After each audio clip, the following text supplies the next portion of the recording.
So maybe you've heard or read something interesting about this Emanuel Swedenborg, and you want to know more. Well, perhaps the most basic thing you should know, just for purposes of light conversation, is that Swedenborg was an 18th century Swedish scientist, philosopher, and theologian. Born 1688, died 1772. The next thing you should probably know is that he was brilliant.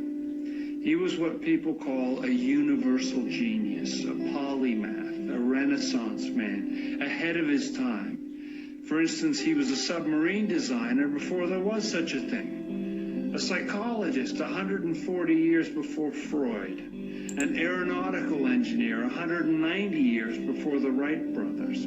He was a mathematician, geologist, metallurgist, mineralogist, crystallographer, anatomist, botanist, chemist, physicist, cosmologist, astronomer. I'm not making this up. This is very well documented. He was an author, inventor, legislator, mining engineer, economist, editor, a poet, and a musician. He came up with the first rational design for flight and made anatomical discoveries that were well ahead of their time.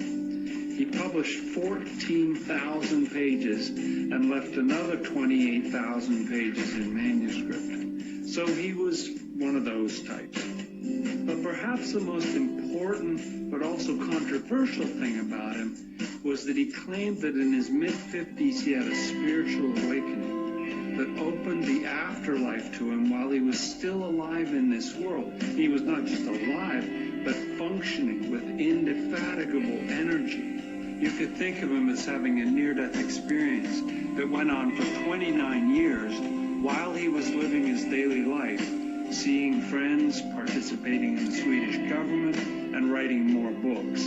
After his spiritual transition, he wrote and published 25 volumes that contained 3.5 million Latin words. Why Latin? Because it was the equivalent then of English today. It was the most universal language at the time.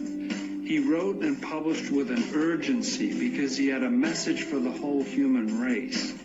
What he wrote draws on the Bible, reasoning, and his own spiritual experiences to present a refreshing take on Christianity and spirituality.